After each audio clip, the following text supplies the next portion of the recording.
Hello, everybody, and welcome to a conversation with artist Socorro Mucino. Hello, Socorro. Hi, Lisa. Good to see you. Nice to see you, and thank you so much today for inviting us into your studio. This gives us an idea of, what you're like in your space, and you're at the Noise Cultural Arts Center? Yes, I am. Yes. And finally, they're open, at least for the artists. Unfortunately, the theater people are unable to get back in yet, but you're allowed to be in your studios. Nice. That's great. Yes. Okay, so they do the temperature check and everything. Oh, they do before you enter the building? Oh, yeah. And ask us all the health questions, make sure that we are healthy. And then we come into our studio, shut the door, and work. And you're allowed to use the bathroom and the elevator, and that's it? Yes, one person to an elevator, and the bathrooms are on the first level are the only ones we're allowed to use. Wow, that's super organized. Very strict, very strict. Yes. Yeah, I'm just so glad that you're allowed back in your studio, because I know a lot of artists are in that building, and that is difficult during this time to not be able to make. So tell us what it is you're exhibiting in the group show right now. Well, the group show is exhibiting a lithographic print of a tricycle. And it's a 4-color print that from a photograph that I took of this tricycle on the streets of Evanston. Nice. And it was just this really charming little tricycle with the really intense blue color. And so I decided to print that. And it actually was, I think, I had a whole series of bicycles and gym shoes when I did a show over at Kurt's Cafe South. Kathy, can't remember Kathy's last name. She used to curate the shows over at Kurt's Cafe South. So it was a summer show, and bicycles along with gym shoes was perfect. Nice. So that's the piece that I have in the Evanston group show. And I think also you have in the copy room on Dempster, do you have a big, like a pair of sneakers print? Oh, yes. Okay. That's a funny story, because my husband, he's known for wearing Converse shoes like his whole life. And he literally has a collection. He can't part with those shoes. And so I said, well, at one point I thought, okay, I'm going to paint your portrait. And then I decided that the portrait would be his shoes, because they really do represent him. And so I made this giant pair of Converse shoes, and I painted them, and that's his portrait. That's awesome. Okay, so talk to us about what you're working on right now in your studio, if anything. What's on your canvas? Oh, yeah. Okay, so, well, let me just back up to, like, once COVID caused the Noise Center to close down, I spent many weeks making masks. And I'm sure a lot of people were making masks. So I dusted off my sewing machine and made a bunch of masks. But in the meantime, my husband and I took lots of walks in the Calvary Cemetery. Oh. And it was like very quiet there, as you can well imagine. And so I had my camera, and I was taking lots of pictures, and I wasn't ready to make anything yet. But eventually I was like, I think I have enough masks here. So I decided that, okay, now's the time to print. And so the images, some of the images that are in the pop-up are included from the Calvary Cemetery. Nice. And so that was one of the things that I started doing. And back here at the Noise Center, I printed the first picture that I printed.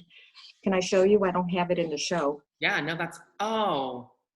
So this one in particular was inspired by the book by Sinclair Lewis, It Can't Happen Here. Have you heard of that? Can't happen here? No, I have not. So Sinclair Lewis wrote this book in 1935 saying that sort of like it's what's happening now in our political world, where some crazy political person becomes president, and like a fascist government. So anyway, so I kind of was inspired by that book. Nice. And the phrase is, when fascism comes to America, it will be wrapped in a flag carrying a cross, except I changed it to Bible. So yeah, sorry. So I mean, what's so interesting is that is so timely as to what's happening right now. Oh. That's pretty wild. Oh, absolutely. So if you want to read something from 1935 that kind of really takes you to today, that's one book to read. Yeah, and you mentioned in the back and forth we had before this that there is a bit of a melancholy feel to your work in this window. Like, talk to me a little bit about how, because your work is typically not like that. The ones that are in the window at the copy room, at the copy center, those are images. They're not in the pop-up. Those are the shoes. But in the pop-up, I have the cemetery images, and they are melancholy. And when I took pictures of these statues, the funny thing is that I lived in the neighborhood for like 13 years, and I might have taken a few pictures, but not until this COVID thing did I look at them differently. Okay, so and you're looking at like, oh, sorry, hold on one. Okay. So I think the very first picture that I ended up printing that's in the pop-up show is a picture called Torn. And it's one of the statues with a torn mask. It's a white mask and it's got a rip in it. And I was carrying for masks. And then I just decided, let me put it on the statue. And it just made me cry. So that was like the first image. So I saw that. I was like, why would there be a mask on a statue? But then I was like, oh, it's probably because Socorro placed it on. It's beautiful and it's so haunting. Yeah. And that, yeah, I do worry that my pictures might be a little bit on the sad side, but this is, you just have to do what you have to do, what I feel. Yeah, and I feel like right now, so many of us are struggling with dealing with what's right in front of our faces. And that cemetery, I've talked to many artists who have been walking through that cemetery to take pictures of wildlife or just get inspiration. So talk to us a little bit about your practice and how you came to making the art you make today. Well, I was an art teacher for many years with Chicago Public Schools.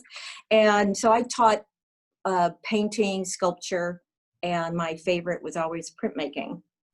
And at one point I took a workshop over at the Chicago Printmakers Collaborative that I actually learned the process that I'm doing now. Nice. To a point. But I put that aside.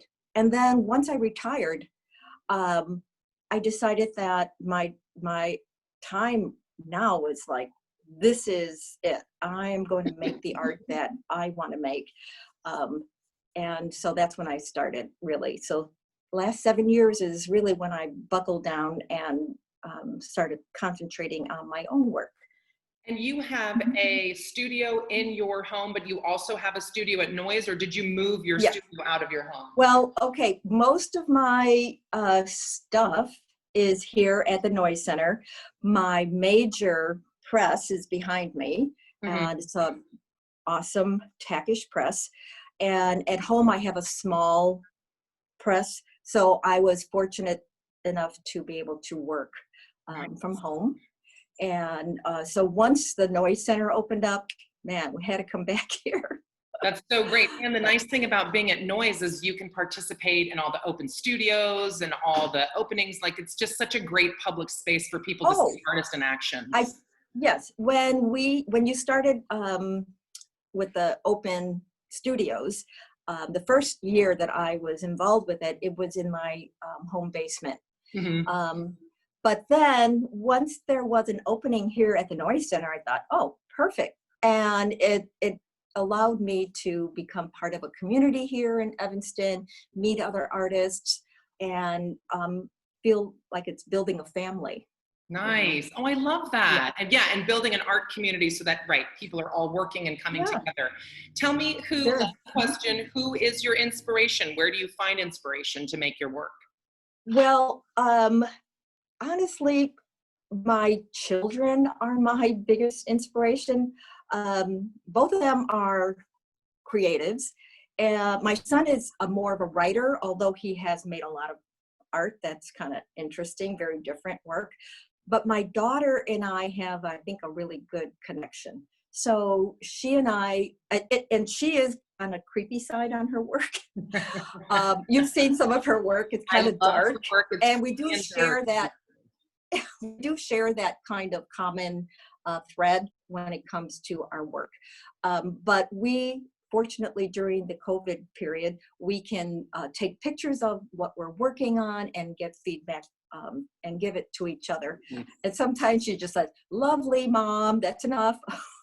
But I like to see her work. And so she works from home, and she's got her dining room all like, that's her studio. Nice. And you so too, she's a big influence on me. But when it comes to visual artists that are out there, there's so much photography out there right now, but I like to look at alternative processes. That really inspires me. There's one particular artist, Julia Cameron. She has beautiful, very haunting images. And she would be one that I would focus on, that I really love. And looking through Instagram, there are so many groups that use the same process that I do. So we hook, get back and forth comments to each other. And I'm also a part of a photography group that critique each other's work. And Yvette is also in it, Yvette Mitzner. Yeah. And Jane Bolton, I can't remember exactly. So we all are in this group. And so during COVID time, we're meeting with Zoom, which I'll be meeting this afternoon. And everyone's taken turns to present their work and talk about it and share what they're going through during this time period. Right. So you're managing to stay pretty connected to your creative community and practice. Yes. That's wonderful. I'm trying. That is awesome. Well, Socorro, I'm super grateful for your time. I'm so glad I get to see you in your studio.